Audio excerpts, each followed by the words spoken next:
तो अगर आपने एम पॉकेट एप्लीकेशन से पर्सनल लोन लिया हुआ है और आपके मन में क्वेश्चन आ रहा है कि अगर इसका लोन नहीं चुका पाते, आपके पैसे की व्यवस्था नहीं हो पा रही है, तो एम पॉकेट वाले क्या कुछ कर सकते हैं, क्या आपके रिलेटिव को कॉल करेंगे, आपको कॉल करेंगे, आप घर कब विजिट कर सकते हैं, सब कुछ इस वीडियो में आपको बताऊंगा। देखिए, एम पॉकेट जो है ज़्यादातर स्टूडेंट को लोन देता है और स्टार्टिंग में कम ही आपको लोन देगा, 2 से 5 हज़ार 10 हज़ार तक का लोन स्टार्टिंग में आपको देता है। जब आप यहाँ से लोन लेते हैं तो लोन लेने के बाद आप जो है टाइम से पेमेंट कर देते हैं, तो जो भी ये बताते हैं उतना चार्ज दे के आप पेमेंट कर देंगे। लेकिन क्या होगा, जब आप लेट करेंगे उसी के लिए तके बैठे रहते हैं कि आप लेट करिए और जो है आपसे पैसा वसूलें।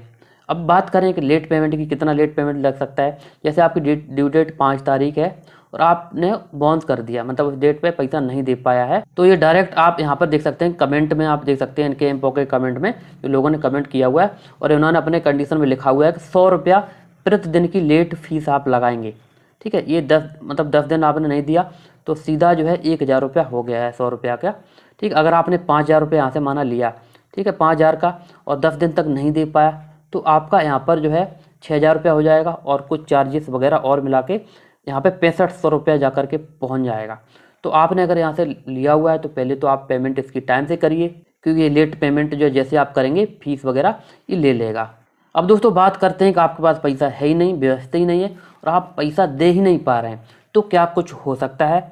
कितने दिन में रिकवरी एजेंट आपके घर पर जाता है और आपका जो क्रेडिट स्कोर या कितने दिन में ख़राब ये लोग करने लगते हैं, सेटलमेंट कैसे होता है, क्या आपके रिलेटिव को कॉल कर सकते हैं, सब कुछ इस वीडियो में जानेंगे। तो दोस्तों जैसे ही आप जो है 30 दिन इसमें करते हैं, 30 दिन के बाद ये आपके आपका जो सिबिल है वो ख़राब होना चालू कर देते हैं। हो सकता है कि ज़्यादा टाइम में भी करें, लेकिन 30 दिन इन्होंने लिखा हुआ है। और जो कॉलें वगैरह तो हैं, आप पहले दिन जैसे ड्यू करेंगे उसके बाद ही आपके पास इतनी कॉलें आएंगी कि आप परेशान हो जाएंगे।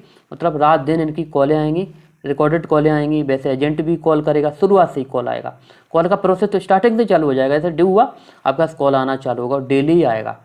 ठीक है, आप इतना इरिटेट हो जाएंगे, इतना परेशान हो जाएंगे। अब दोस्तों क्रेडिट स्कोर ख़राब होने से क्या होगा, आपको आगे जैसे आपको कभी फाइनेंस पे मोबाइल लेना है, कुछ और लेना है, लोन लेना है, तो मिलने में दिक्कत होती है। अब दोस्तों एम पॉकेट का जो रिकवरी है, रिकवरी एजेंट कब आपके घर आता है, तो रिकवरी एजेंट 2 से 3 महीने के बाद आना चालू हो जाता है।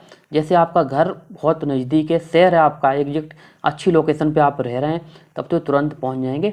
और आपका घर जैसे दूर है तो टाइम भी लग सकता है। और जैसे मेरा रिकवरी एजेंट तो 8 महीने के बाद आया था, वो वापस वहीं से लौट गया गांव के पास से ही, क्योंकि आगे जाने की वहाँ पे ऐसी सुविधा नहीं थी, आगे नाला था या ऐसी प्रॉब्लम थी। ठीक है, उसके बाद जो रिकवरी एजेंट फिर 1.5 साल के बाद मैंने इसको सेटल कराया था।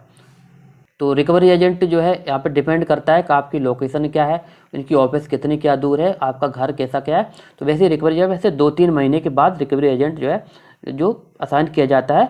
और जब आपका अकाउंट जैसे एनपीए में जाता है, कोई परफॉर्म नहीं हो रहा, कोई आप रिस्पॉन्स नहीं दे रहे हैं, ठीक है, तो अगर आप रिस्पॉन्स वगैरह दे रहे हैं, कॉल वगैरह एक आध उठा रहे हैं, तब का उनसे आप बात हो जाती है, रिकवरी एजेंट नहीं जाता है। थोड़ा सा आप कॉल उठाना कम कर देंगे तो 4-6 महीने के बाद रिकवरी एजेंट 3-4 महीने के बाद जाना चालू हो जाता है। अभी दोस्तों अगर आपका लोन जैसे कम है, जैसे मान चलिए 5,000 लोन है, तो 5,000 लोन पे रिकवरी एजेंट ना के बराबर जाता है। बहुत ही कम केस देखने को मिले जो रिकवरी एजेंट घर पर गया हो 5-10 हज़ार के लिए। वहीं पे लोग मतलब सोचते हैं, क्योंकि 4 बार जाएंगे आपके घर, ठीक है, और 200-200 रुपये की पेट्रोल जला ला के आएंगे, तो उनका फिर वो जाना नहीं चाहते, वो सोचते कॉल से ही निपटारा हो जाए। ठीक है, आपको जैसे व्हाट्सएप पे करेंगे, मेल करेंगे, मैसेज करेंगे, उस तरह से वो करना चाहते हैं। ज़्यादा है तो वो एक बार कोशिश करेंगे जाने की। अब दोस्तों बात करें क्या आपके ये रिलेटिव को कॉल कर सकते हैं, तो रिलेटिव को ये लोग कॉल नहीं करते हैं। बहुत ही वैसा केस होता है कि जो है आप कॉल करें जब आपका किसी भी तरह से कोई कांटेक्ट वगैरह नहीं हो पा रहा है। क्योंकि देखिए, जब आप एप्लीकेशन को डाउनलोड करते होंगे तो कांटेक्ट का एक्सेस आप देते हैं, जैसे अलाउ करते रहते हैं ना, वो जाता है, तो लोग जल्दी कॉल नहीं करते हैं। लेकिन इनके कुछ एम्प्लॉय ऐसे रहते हैं जिन पर प्रेशर जब बन जाता है आप जो है रिकवरी करिए, तो वो मतलब मिस यूज भी करके आपको कॉल कर सकते हैं। ठीक है, लेकिन जो कंपनी है इस तरह कोई उसमें रूल नहीं है कि आपका कॉन्टैक्ट पे कॉल कर सकते हैं या कुछ ऐसा। अब दोस्तों सीधा सेटलमेंट की बात करें, सेटलमेंट आपका कब हो सकता है।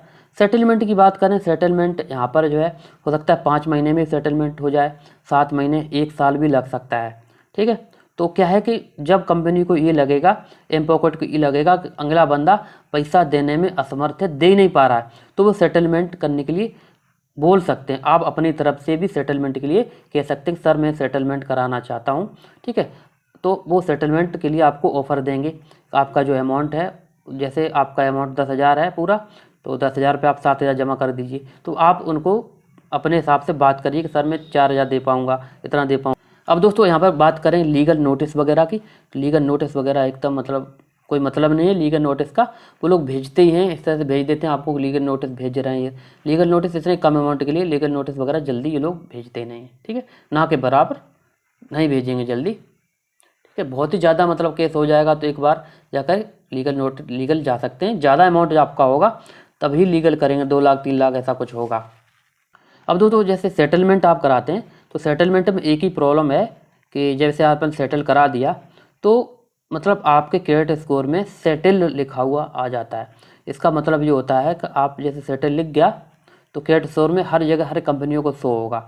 फिर आपको लोन तो आप कहीं ले नहीं सकते हैं, और कहीं कुछ भी लेना है आपको फिर ले नहीं पाते जल्दी, और इसको आपको बिल्ड करने में संभालने में काफ़ी समय लग जाता है। धीरे धीरे करके फिर आप इसको सुधार सकते हैं। अगर आपने भी यहाँ से लोन लिया है तो कोशिश करिए उसके जो ड्यू डेट है उस पर पेमेंट कर दीजिए, कहीं से भी पैसा ले करके, चाहे फिर बाद में जो है 2-4 दिन के बाद फिर से अप्रूव करके फिर से आप ले लीजिए, फिर आपको टाइम मिल जाएगा, ठीक है। अगर आप यहाँ से लेट कर देते हैं, बाउंस कर देते हैं और आपकी पेनल्टी लग जाती है, तो आप क्या कर सकते हैं, आप इनके एजेंट से रिक्वेस्ट कर सकते हैं कि सर आप हमारी जो पेनल्टी हटा दीजिए और जो अमाउंट है जितना भी वो हम पेमेंट कर देते हैं। तो इस तरह से आप जो है उसकी पेनल्टी हटवा सकते हैं। दोस्तों वीडियो अच्छा लगा वीडियो को लाइक जरूर कर दें।